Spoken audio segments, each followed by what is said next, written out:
Panther ने अपना मुंह चौड़ा करके लड़के को पकड़ा, लेकिन यह लड़के की जान बचाने के लिए था। पता चला कि उसके बगल में बैठा अजगर लालच से लड़के को देख रहा था। लड़के को खतरनाक जंगल में जिंदा रखने के लिए उसने लड़के को भेड़ियों के झुंड की गुफा के द्वार पर रख दिया और खुद उसके बगल वाले जंगल में छिप गया। जल्द ही गुफा से एक छोटा सा सिर निकला। यह एक भेड़िए का बच्चा था। भेड़िए का बच्चा जब पहली बार इंसानों को देख रहा था तो वह उत्सुकता से भर गया, लेकिन उसका भाई मिलनसार नहीं था और लड़के पर गुर्राता रहा। लड़के ने गुर्राहट सुनकर तुरंत जवाब दिया, लेकिन उसे उम्मीद नहीं थी कि वह कई भेड़ियों के बच्चों को डरा देगा। अगले ही पल भेड़िया पिता और भेड़िया मां बाहर भागे। यह देखकर कि यह सिर्फ एक छोटा लड़का है, उन्होंने अपने नुकीले दांत हटा लिए। वे उत्सुक थे कि लड़का यहां क्यों आया है। उसके बगल में बैठी भेड़िया मां ने लड़के के शरीर पर लगे खून को चाटा। उसे यकीन था कि लड़के को कोई चोट नहीं लगी है और लड़का उनसे बिल्कुल भी नहीं डरता। जैसे ही वे लड़के के साथ कैसे व्यवहार करें इस पर चर्चा कर रहे थे, एक शिकारी कुत्ता अचानक प्रकट हुआ। यह पता चला कि यह खून की गंध से आकर्षित हुआ था। जल्द ही उसने भेड़िया मां के पीछे लड़के को पाया, जिससे भूखे शिकारी कुत्ते की आंखें तुरंत चमक उठीं। लेकिन भेड़िया पिता और भेड़िया मां ने उससे लड़के की रक्षा की। यह देखकर कि उसे कोई लाभ नहीं मिल सकता, शिकारी कुत्ता जल्दी से भाग गया। उसके बाद भेड़िया लोगों ने एक बैठक की और भेड़िया राजा ने फैसला किया कि बच्चे के साथ कैसे व्यवहार किया जाए, लेकिन भेड़िया मां लड़के को गोद लेना चाहती थी। जंगल के कानून के अनुसार किसी को बच्चे को गोद लेने के लिए बोलना चाहिए, लेकिन एक मानव बच्चे के लिए कौन बोलेगा? इस समय काला पैंथर बाहर आया और लड़के के लिए बोलने के लिए अपने नए पकड़े गए शिकार को सौंप दिया, लेकिन भेड़ियों ने अभी भी असहमति जताई। वे चिंतित थे कि लड़के के माता पिता आएंगे और भेड़ियों के लिए परेशानी पैदा करेंगे। जैसे ही भेड़िया राजा लड़के को देखने के लिए आगे बढ़ा, एक बाघ बाहर आया और भेड़ियों के झुंड को बताया कि लड़के के माता पिता मर चुके हैं और उसे मार डाला गया है और लड़का भी उसका शिकार है। उसके बगल में बैठी भेड़िया मां ने जल्दी से लड़के को उसके पीछे रोक दिया। भेड़िया राजा ने कहा कि लड़का अब भेड़िया झुंड द्वारा संरक्षित है। आसपास के भेड़ियों ने तुरंत बाघ और शिकारी कुत्ते को घेर लिया। बाघ ने भेड़िया राजा को चेतावनी दी कि भेड़िया झुंड एक दिन हार जाएगा और वह जल्द या बाद में लड़के को खा जाएगा। फिर बाघ चला गया। इस तरह लड़का भेड़ियों के बीच रहता था। उन्होंने उसका नाम मोगली रखा और वह धीरे धीरे बड़ा हुआ। काले पैंथर ने उसे कई शिकार कौशल सिखाए और उसे दयालु होना सिखाया। उसने उसे मरने से पहले अपने शिकार की आंखों में देखने के लिए कहा, ताकि उसकी आत्मा अकेली न रह जाए। लेकिन जंगल खतरों से भरा था। एक दिन काले भालू ने मोगली की एकाग्रता को प्रशिक्षित करने के लिए मोगली के पेट पर एक जहरीला बिच्छू रख दिया। बिच्छू जल्द ही मोगली के चेहरे पर चढ़ गया और अपनी जहर की सुई उठाई। काले भालू ने उसे हिलने से मना किया और बिच्छू को कोई खतरा महसूस न होने पर वह धीरे धीरे वहां से चला गया। हालांकि मोगली ने कड़ी मेहनत की थी, फिर भी भेड़ियों के झुंड ने उसका स्वागत नहीं किया, क्योंकि उन्हें लगता था कि मोगली उनसे अलग दिखता है और केवल भेड़िया पिता और मां जिन्होंने उसे पाला था, वे ही उसे परिवार के सदस्य की तरह मानते थे। उसका सबसे अच्छा व्यवहार एक सफेद भेड़िए से था। क्योंकि उसे एल्बिनिज्म था, उसे हमेशा अन्य प्रजातियों द्वारा बहिष्कृत किया जाता था। हालांकि दयालु जियाओबाई ने कभी विरोध नहीं किया और वह मोगली का सबसे अच्छा दोस्त भी था। एक दिन जब मोगली पानी में तैर रहा था, उसने एक बाघ को देखा जो लंबे समय से दिखाई नहीं दिया था। उसने पानी का एक घूंट पिया और अगले ही पल नदी का पानी लाल हो गया। जाहिर है उसने अभी अभी एक और शिकार पूरा किया था। इस समय मोगली ने जल्दी से नदी के तल पर पेड़ की जड़ों पर अपने पैर फंसा लिए, इस डर से कि वह ऊपर तैर जाएगा, लेकिन वह फिर भी अपनी सांस नहीं रोक सका और कुछ बुलबुले उगल दिए। बुलबुले देखकर बाघ तुरंत रुक गया और पानी के नीचे देखने लगा। सौभाग्य से बाघ को कुछ भी असामान्य नहीं लगा और वह जल्दी से मुड़ गया। मोगली जल्दी से पानी की सतह पर आया और भाग गया। मोगली भाग ही रहा था कि बाघ उसके पीछे पड़ गया। अब उसे जंगल की गहराइयों में भागना था, लेकिन गलती से एक शिकारी के जाल में फंस गया। अचानक पूरा जंगल मोगली की चीखों से भर गया। सौभाग्य से वह गहरे गड्ढे में गिर गया। पीछा कर रहा बाघ गड्ढे के चारों ओर चक्कर लगाता रहा, मोगली को पकड़ने का रास्ता खोजने की कोशिश करता रहा। अप्रत्याशित रूप से एक मोटी नाक ने मोगली को ऊपर खींच लिया। यह एक वयस्क हाथी निकला, लेकिन मोगली को आश्चर्य हुआ कि हाथी का एक दांत गायब था। चीखें सुनकर काला तेंदुआ भी दौड़कर आया। जब उसने मोगली को हाथी के साथ देखा तो उसने उसे परेशान करने की हिम्मत नहीं की। हाथी के जाने के बाद उसने मोगली को अपनी पीठ पर कूदने दिया और जल्दी से यहां से चला गया। मोगली को यह नहीं पता था कि यह सब बाघ ने देखा था। रात में काले पैंथर ने मोगली से कहा कि जंगल अब उसके लिए सुरक्षित नहीं है। उसने सुझाव दिया कि मोगली मानव गांव में जाए क्योंकि वह एक मानव बच्चा था, लेकिन मोगली ने कहा कि जंगल उसका घर है। वह हमेशा खुद को एक भेड़िया समझता था।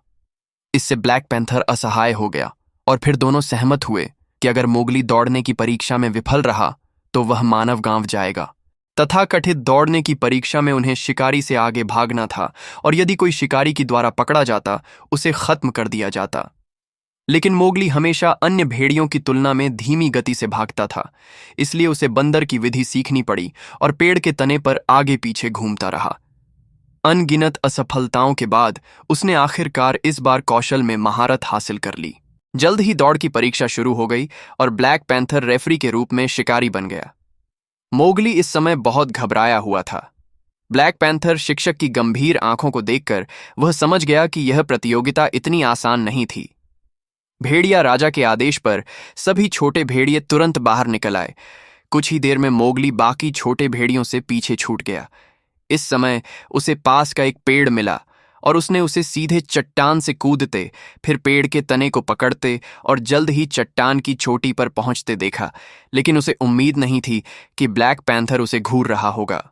इस बार मोगली जल्दी से पेड़ के तने पर चढ़ गया, जिसने ब्लैक पैंथर को सफलतापूर्वक रोक दिया। मोगली जल्दी से ऊपर चढ़ गया, लेकिन ब्लैक पैंथर ने उसे जाने नहीं दिया। उसने पेड़ के तने को तोड़ दिया और अंदर चढ़ गया। मोगली जल्दी से आगे बढ़ा। अपने प्रयासों से ब्लैक पैंथर के पीछा से सफलतापूर्वक भागने के बाद उसने शॉर्टकट ढूंढना शुरू किया और आखिरकार फिनिश लाइन पहले देख ली, जिससे टीचर ब्लैक बेयर बहुत खुश हुआ। लेकिन जब वह फिनिश लाइन पर पहुंचने ही वाला था, तभी एक काली परछाई ने उसे अचानक नीचे गिरा दिया, जिससे मोगली बहुत क्रोधित हुआ। मोगली जानता था कि उसे निशाना बनाया जा रहा है, इसलिए उसने जल्दी से टीचर ब्लैक बेयर से शिकायत की। लेकिन ब्लैक बेयर ने कहा कि वह सतर्क नहीं था और उसके बगल में खड़े ब्लैक पैंथर ने भी असहाय भाव दिखाया, जिससे मोगली सीधा भाग गया।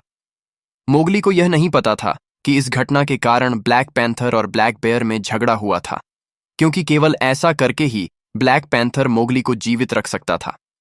जब दोनों लड़ रहे थे, तभी ज़्याओबाई अचानक प्रकट हुई।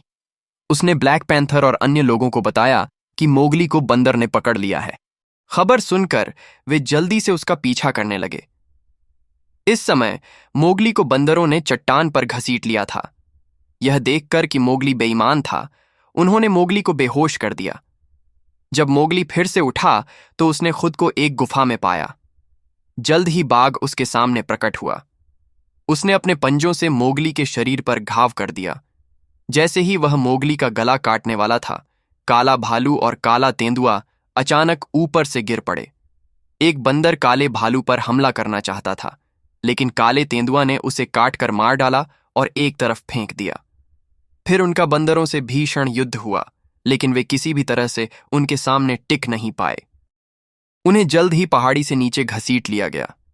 जैसे ही बाघ मोगली को मारने वाला था, समय रहते एक अजगर प्रकट हुआ, जिसने सभी जानवरों को शांत कर दिया। अजगर ने उनसे इंसान को जाने देने के लिए कहा। यह देखकर बाघ को वहां से जाना पड़ा, जिससे काला तेंदुआ और अन्य दो मोगली को सफलतापूर्वक बचा पाए। दुर्भाग्य से मोगली एक दिन एक शिकारी के पिंजरे में फंस गया।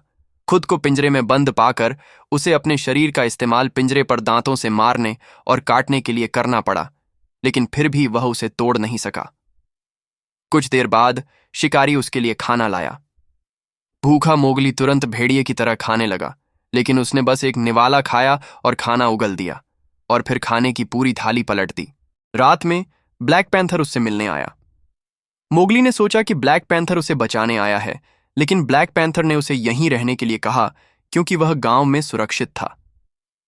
ये पता चला कि ब्लैक पैंथर इंसानों के बीच पैदा हुआ था और उसकी गर्दन पर कॉलर के निशान थे, इसलिए उसने उस साल मोगली को बचा लिया। उसने सोचा कि वह मोगली को जंगल में घुलना मिलना सिखा सकता है, लेकिन वह असफल रहा। ब्लैक पैंथर ने मोगली से कहा कि जब वह विरोध और संघर्ष करना बंद कर देगा, तभी वह विश्वास जीत पाएगा और पिंजरे से रिहा हो पाएगा।